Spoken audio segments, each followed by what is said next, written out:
Alright, so we just finished the league. Going to talk a little bit about how things went. So let's see, what did we play? So we played Jund, Tribal Zoo, Skred, Amulet Titan, and Mono Black Devotion.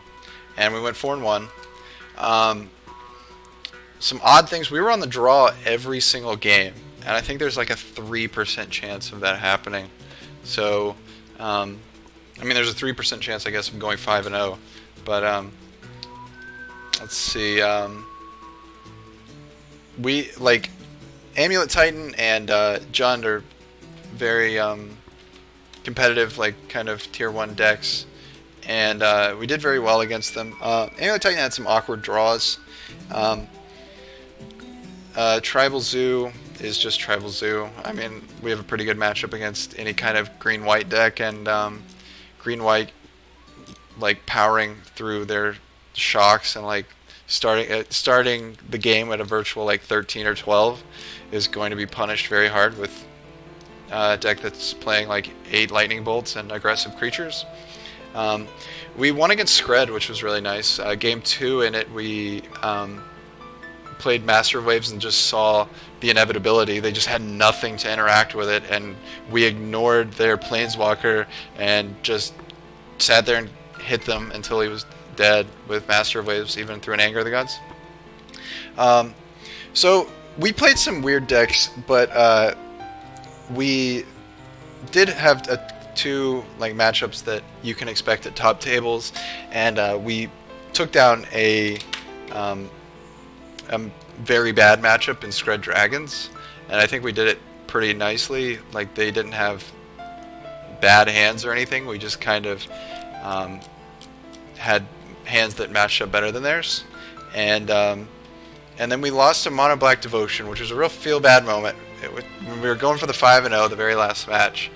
I don't think there was anything we could do there. We had a bad game 3 hand, and then game 1 we just had nasty draws. Anyway, I'm happy with how things went. I'm happy with I'm definitely happy with Mirror Regery. Curse Catcher is still, like, again, it might be the decks that we played. Curse Catcher is very good against anywhere you're expecting Anger of the Gods, because it can slow down Anger of the Gods. And there aren't a lot of Merfolk spells that can handle, like, Anger of the Gods is very brutal for Merfolk. So, yeah, I don't know. I really like this build. I don't know. I haven't thought about how I would change it yet. But I think I'm going to do more testing with this build here. If I would change anything, I think I might change it on the sideboard.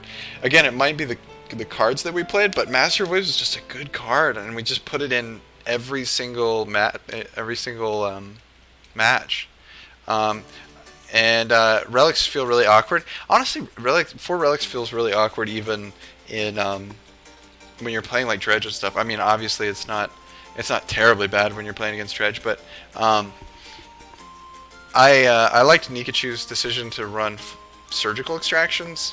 That might not be what he's sticking to, but surgical extraction is one where it's more expensive online than it is in paper, and I'm certainly not going to buy them because I just don't have the ability to pay that much right now.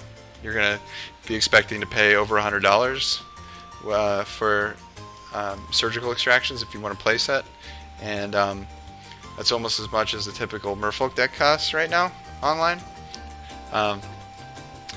So if I was going to change anything, I'd probably take a Relic of Progenitus out and add in another Master Waves. Tidebinder Mage looked really good, but we played a lot of decks with green, we played a lot of decks with red, and Tidebinder Mage is an amazing card against those. So I think just because of what we played against, I would like to test it a little bit more before I make any changes.